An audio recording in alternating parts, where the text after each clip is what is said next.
ano 1340, o destino da Península Ibérica está por um fio. Do outro lado do mar, uma sombra ameaça envolver os reinos cristãos em chamas. Milhares de muçulmanos atravessaram o Estreito de Gibraltar, determinados a conquistar Castela e Portugal. Diante deles, um exército exausto, dividido, mas liderado por 2 reis, que não estão dispostos a ceder nem um palmo de terra sem lutar.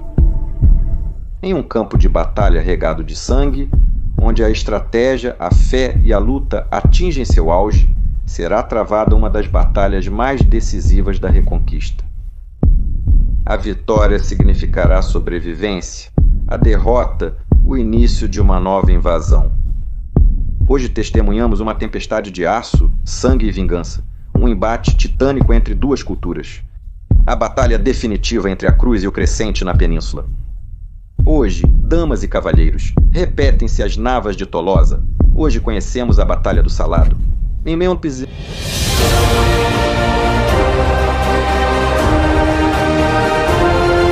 capítulo anterior, vimos como os benimerins desembarcaram na Península Ibérica. Um exército impressionante. Dezenas de milhares de homens haviam cruzado o estreito para emular os Omíadas, conquistar a península e levar o Crescente de novo até Covadonga. Agora eles estavam sitiando a cidade de Tarifa, com o objetivo de ampliar os domínios ao redor de Algeciras e garantir a base de operações de onde lançariam sua própria reconquista. Afonso XI tinha certeza de que precisavam fazer algo antes que fosse tarde demais. A primeira barreira, a naval, havia fracassado.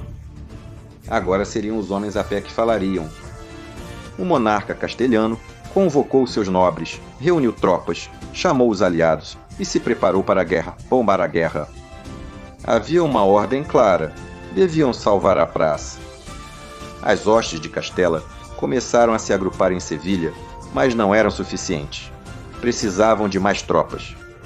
Deviam repetir a coalizão de Las Navas de Tolosa, a cristandade da Península Unida, mais uma vez, para lutar contra o Islã. Para isso, enviou emissários ao rei de Portugal, Afonso IV, solicitando ajuda contra o inimigo comum. Com certa relutância, as tropas portuguesas partiram do reino em direção a Sevilha. Ambas coroas lutariam unidas mais uma vez. Para garantir que Hassan não evitasse a luta, Afonso XI enviou uma proposta para que os exércitos se enfrentassem perto da lagoa de Janda. Uma posição neutra ou favorável para os cristãos? Mas o sultão recusou a oferta. Apesar de ter superioridade numérica, ele não ia se arriscar e escolheria o campo de batalha?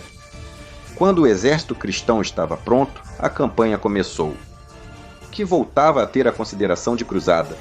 Na verdade, era uma cruzada muito mais importante do que as da Terra Santa. Já que, se fracassasse, os muçulmanos poderiam chegar novamente aos Pirineus, e talvez desta vez, os franceses não seriam capazes de detê-los, já que estavam envolvidos na Guerra dos 100 Anos contra os ingleses. Os benimerins, reforçados pelo rei de Granada e suas tropas, abandonaram o cerco de Tarifa para enfrentar os cruzados em uma batalha campal. Mas antes de partir, queimaram as armas de cerco, destruíram as defesas e todos os suprimentos que não pudessem levar consigo. Essa decisão demonstrava que Hassan não estava totalmente convencido da vitória, pois, se estivesse, teria mantido tropas sitiando a cidade para retomar o cerco uma vez que a batalha fosse vencida, e muito menos teria incendiado as máquinas de cerco. Ambos os exércitos acamparam nas proximidades de Algeciras, com o rio Salado entre eles. O acampamento muçulmano estava localizado no alto de uma colina, de onde podiam controlar tudo o que acontecia no campo de batalha. O sultão Benimerim tinha ao seu lado cerca de 66 mil homens, já contando com as forças de primeiro Yusuf, primeiro rei de Granada.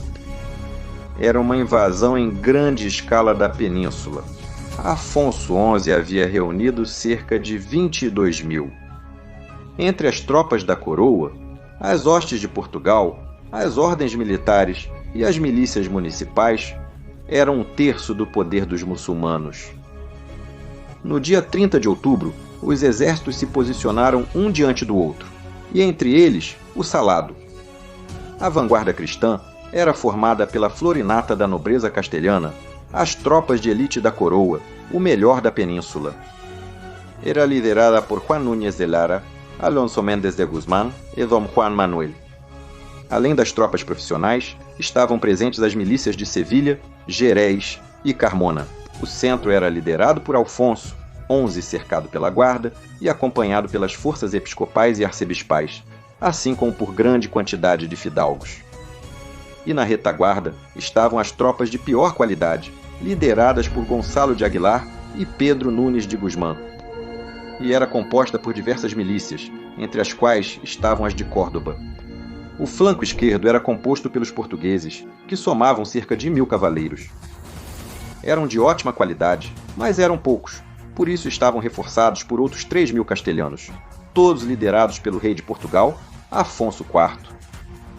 E por fim, no flanco direito, estava Álvaro Pérez de Guzmán, que liderava sua própria hoste e as tropas de fronteira, todos com armamento mais leve que o restante do exército. Pelo lado muçulmano, formaram-se 4 corpos. A vanguarda era formada pelo próprio Hassan. No flanco direito estavam os granadinos, liderados por seu rei, Yusuf I. No flanco esquerdo estava sob as ordens de um dos filhos de Hassan, Umar. E, finalmente, a retaguarda era composta por 6.000 cavaleiros liderados por Asri, que iriam onde fosse necessário. Na segunda-feira, 30 de outubro do ano de 1340 de Nosso Senhor, todos os homens do futuro campo de batalha acordaram sabendo que o que acontecesse nas próximas horas seria decisivo. O arcebispo de Toledo celebrou uma missa e incentivou os soldados a lutar por Deus. Quando todos os homens estavam prontos, Afonso XI levantou o braço para dar a ordem de avançar, mas então ele parou. Ele viu que o sol estava à frente deles e cegaria seus homens no auge da batalha. Decidiu adiar o combate por várias horas, e quando o sol estava alto o suficiente para não incomodar os cristãos, ele deu a ordem de avançar. As ordens foram transmitidas e, quase ao mesmo tempo, 22.000 homens começaram a marcha. As tropas cristãs foram se aproximando do rio, e então o centro e as retaguardas pararam, deixando que a vanguarda e os flancos avançassem para enfrentar o inimigo.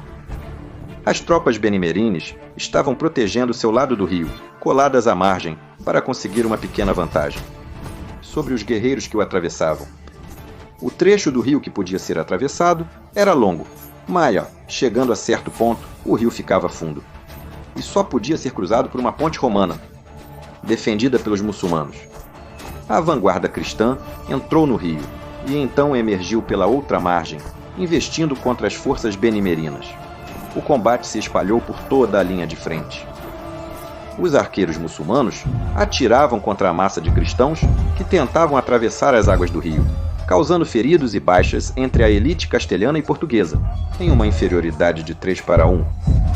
Afonso precisava romper a linha de frente depressa, quebrando a moral deles, antes que os muçulmanos pudessem aproveitar sua vantagem numérica. E, infelizmente, para o monarca castelhano, o ataque estava estagnado. Eles precisavam fazer algo. Enviou uma mensagem a Dom João Manuel, exigindo uma explicação de por que a vanguarda não conseguia estabelecer uma cabeça de ponte, e nessa resposta ordenou que os esforços fossem redobrados. O nobre castelhano hesitava em enviar mais homens para a linha de frente. O alferes de Dom João Manuel lidera a carga para tomar a outra margem do rio. Pegou o pendão, ergueu-o alto e começou a trotar para a frente. Mas o nobre castelhano rapidamente o golpeou com a massa na cabeça, matando-o na hora. Esse fato surpreendeu seus homens, que começaram a desconfiar do líder. E, de fato, toda a vanguarda castelhana passou a ser liderada por Juan Núñez de Lara, que sim, ordenou a seus homens que pressionassem mais para frente, tentando tirar vantagem da confusão causada pelas ações de Dom Juan Manuel. Os irmãos Ruiz de la Vega reuniram seus cavaleiros do flanco direito do exército e galoparam para a direita, para a ponte romana, que lhes permitiria flanquear os inimigos. Uma vez perto da ponte, eles a enfrentaram e, às pressas, lançaram-se em galope, contra os poucos defensores que protegiam o outro lado. Os cavaleiros baixaram as lanças e esporearam seus corcéis para avançar em alta velocidade. E os cascos deles ressoaram nas pedras da ponte, amedrontando os pobres muçulmanos que a protegiam. Chegou o choque e os benimerins foram pisoteados com suas vestes. Alguns foram lançados pelos ares e outros terminaram seus dias empalados por uma lança castelhana. Em menos de um minuto, a ponte era castelhana. Antes sim, eles tinham todo o flanco inimigo. Finalmente, havia uma cabeça de ponte. No entanto, Hassan, ao perceber o que estava acontecendo, enviou 2.500 cavaleiros de sua reserva para enfrentar os cavaleiros. Os irmãos enviaram mensageiros por toda a Pisa ao rei para informá-lo da situação e solicitar reforços. Simultaneamente, seus homens atravessavam para o outro lado do rio. Eram 800 e tinham que enfrentar e vencer uma força de 2.500 homens. Que Deus os guarde em sua glória. Repetiram a operação de alguns minutos atrás. Formaram em linhas cerradas, estribo junto a estribo, lanças apontadas para frente. E a determinação daquele que quer morrer em combate? Quando os 800 de Castela estavam próximos, eles esporearam suas montarias e partiram em galope contra as forças inimigas. O choque foi devastador para os muçulmanos, já que os cristãos eram muito mais pesados. Mas mesmo assim, a superioridade numérica inimiga era esmagadora. De mais de 3 para 1. E logo, os cavaleiros cruzados começaram a cair. Eles não poderiam resistir, não poderiam manter a cabeça de ponte, mas no calor da luta, não perceberam o que estava acontecendo. Ouviu-se o estrondo de centenas de cavalos trotando sobre as pedras. Os irmãos de La Vega se viraram e contemplaram o perdão de Álvar Pérez de Guzmán.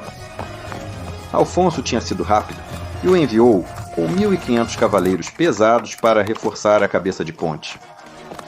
Apesar da pouca idade, ele se mostrava um bom estrategista decidido. Sabia quando explorar a fraqueza do inimigo. Os cavaleiros de Álvar Pérez cruzaram e imediatamente se lançaram sobre as tropas inimigas. No entanto, mais uma vez, Hassan via tudo e decidiu enviar novos reforços. Ele estava ciente de que, se o flanco caísse, seu exército seria cercado e aniquilado. Ordenou a seu filho Umar que retirasse 3.000 cavaleiros de seu flanco e os enviasse para a ponte. Ele não queria enviar o restante da reserva. Caso algum ponto da linha de frente precisasse de apoio, era melhor enfraquecer o ponto onde estavam vencendo, e esse ponto era o rio. Os 3.000 cavaleiros de reforço partiram rapidamente e avançaram sem qualquer formação sobre os cavaleiros cruzados. O choque foi brutal, e as baixas entre os cristãos já se contavam às centenas. Eles tinham tentado e estavam fracassando. Eles precisavam recuar. Os cavaleiros começaram a recuar lentamente, tentando manter a compostura diante da imensa pressão inimiga. Eles não podiam resistir, mas se dessem meia volta, seriam caçados como coelhos. Precisavam lutar enquanto recuavam. Eles já estavam atravessando a ponte. Quando Afonso, seu rei, voltou a agir, desembainhou sua espada. Liderando o centro de seu exército, avançou para a linha de frente, visando animar seus homens e romper a linha inimiga. João Nunes de Lara e o mestre da Ordem de Santiago, ao verem o próprio rei avançando contra os benimerins, incentivaram seus homens a lutar com ainda mais determinação, se possível. As tropas do centro chegaram e o avanço se tornou insustentável para as tropas muçulmanas, que apesar de serem mais numerosas, não conseguiam igualar a destreza dos castelhanos na arte da guerra. Os benimerins começaram a recuar lentamente, muito lentamente, centímetro por centímetro, passo a passo, mas estavam recuando, estavam cedendo terreno. Finalmente, os estandartes de Juan Núñez de Lara, que estavam no flanco direito da vanguarda, se ergueram do outro lado do rio, mostrando ao resto do exército que era possível que, se quisessem e lutassem com coragem, poderiam conquistar o rio. A pressão sobre os cavaleiros da ponte diminuiu e o combate ficou estagnado. Os cavaleiros sarracenos não queriam arriscar avançar demais, afastar-se de sua linha e então acabar cercados. e isolados, com as consequências que isso traria. Então, os estandartes de Juan Núñez de Lara, vendo a possibilidade de ajudar os cavaleiros da ala direita, avançaram contra as costas dos muçulmanos da ponte, transformando o temor sarraceno em algo real. Os cavaleiros benimerines eram agora os que caíam às dezenas, centenas. Os cavaleiros cruzados avançavam e reconquistavam a cabeça de ponte estabelecida. Continuavam avançando, enquanto o mar se viu obrigado a girar lentamente seu flanco esquerdo, para evitar ser atacado pelo lado, assim que sua ala esquerda fugisse. De fato, pouco depois, a ala esquerda muçulmana deu meia volta e fugiu em debandada, entregando todo o flanco aos cristãos. Benimerim. Os nobres decidiram subir levemente a colina para atacar os muçulmanos por trás, descendo a ladeira, aumentando assim o poder destrutivo de suas montarias. Mas então, quando os cavaleiros e os milicianos sob seu comando viram que o acampamento muçulmano estava próximo, decidiram que o saque valia mais do que continuar lutando por seu rei. E sem obedecer ordens, lançaram-se correndo contra os acampamentos de Hassan. O acampamento estava protegido por cerca de 11 mil homens, um número muito superior ao dos homens que avançavam contra eles. Mas então, no horizonte, avistaram-se os estandartes da guarnição de Tarifa. E, sabendo da batalha que estava acontecendo, ela havia abandonado a cidade e marchado para a retaguarda muçulmana sem ser avistada. Agora atacava o acampamento de Hassan com sede de vingança. Os benimerines do acampamento, vendo-se cercados e dando a batalha como perdida, começaram a fugir. Alguns correram para Algeciras, outros para o mar, e outros simplesmente se perderam pelas montanhas para evitar serem alcançados. No entanto, um pequeno contingente conseguiu escapar dos cristãos e correu para se juntar ao restante do exército, a fim de informar ao sultão sobre o que estava acontecendo. Na retaguarda, Afonso XI, do centro da vanguarda, ordenou à sua guarda real que avançasse sem medo diretamente para o coração da formação benimerim, para tentar capturar Hassan e pôr fim à batalha. O próprio rei, espada em punho, avançou junto com seus homens numa tentativa desesperada de encerrar a luta. O ataque começou com sucesso. Gradualmente, Afonso e seus homens avançaram na linha de frente inimiga. Ele estava se aproximando de Hassan, mas o que ele não sabia era que o resto da sua linha não conseguia avançar. Os cruzados haviam rompido a linha de frente, mas passado o efeito da carga, estavam começando a ser cercados. E com eles, o monarca castelhano.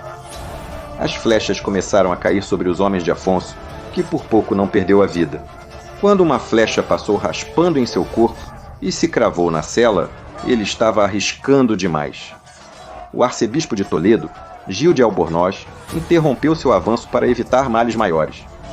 Nesse momento, Gonzalo de Aguilar, comandando parte da retaguarda, ao ver que o rei precisava de ajuda, ordenou o avanço de seus homens. As milícias municipais de Córdoba, Ézica, Zamora e o bispo de Mondoñedo marcharam à frente para ajudar seu rei.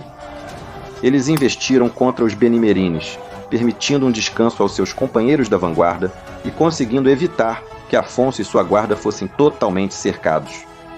O gargalo que estava se formando começou a se alargar, salvando a vida do rei. Os benimerines, que haviam acariciado a vitória, continuaram recuando lentamente. Agora, no flanco esquerdo cristão, onde estavam os portugueses, quem estava em perigo. O restante da retaguarda, liderado por Pedro Núñez de Guzmán, marchou em seu auxílio e se juntou ao combate contra as forças de Granada. A situação em toda a linha de frente estava equilibrada, embora levemente inclinada a favor da cristandade. Foi então, nesse momento, que os homens que haviam atacado meu acampamento benimerim, saciados de ouro e saque, voltaram a obedecer. Ordens foram formadas no alto da colina e, ao comando de seus oficiais, eles avançaram colina abaixo como demônios contra as costas muçulmanas. Ninguém esperava esse ataque, nem Afonso, nem Hassan, nem cristãos, nem muçulmanos, e foi por isso que foi tão devastador. Os sarracenos foram esmagados, as longas lanças castelhanas atravessavam seus corpos como um esporão, cortando as águas de um mar. Com calma, as montarias pesadas investiam com seus enormes corpos contra os pobres homens que estavam à sua frente. Mordiam, davam coices, pisoteavam. Cavaleiro e corcel eram um só. A moral. Benimerim se quebrou. Ninguém quer lutar nessas condições. Todos juntos. Os soldados do rei, do exército de Granada e do sultão Benimerim deram meia volta e tentaram escapar do massacre. Mas os cristãos não podiam permitir isso. Essa batalha deveria decidir o futuro da coroa, o futuro da península, o futuro da própria cristandade. Se esses homens escapassem, nada impediria que o sultão voltasse a reuni-los para lançar outra grande invasão em larga escala. Quem sabe, se soubessem, os cristãos seriam capazes de detê-los. Agora, precisavam massacrá-los. Os cruzados partiram em perseguição aos muçulmanos, que só conseguiram salvar suas vidas se refugiando atrás dos muros de Algeciras. A vitória cristã foi total, decisiva, inapelável. Foi uma daquelas vitórias que repercutiram por toda a cristandade, por toda a Europa, no mesmo nível de Las Navas de Tolosa. No continente, a batalha foi comparada à de Carlos Martel, em Poitiers, que, aliás, você pode conhecer no link aqui em cima. Na verdade, essa batalha teve consequências maiores do que as de Las Navas de Tolosa. Após a Batalha do Salado, nunca mais, em toda a história da Espanha, um poder norte-africano ousaria invadir a Península Ibérica novamente. E é que a Batalha do Salado foi uma daquelas vitórias que realmente mudam o curso da história. No entanto, apesar da vitória total, Afonso não conseguiu conquistar toda a Granada por questões logísticas. No ano de 1344, Algeciras caiu em mãos castelhanas, dando por encerrada a Guerra do Estreito. Já que, com essa posição em poder cristão e uma frota poderosa que aumentava a cada ano que passava, o Estreito de Gibraltar estava assegurado. Kazan, após a derrota brutal e a perda de Algeciras, mudou completamente sua política expansionista e a concentrou no norte da África, ignorando a península. Isso me lembra Carras ou Teutoburgo? Algo que fica gravado nos corações dos derrotados. Afonso IV de Portugal recebeu o apelido de o Bravo por causa dessa batalha.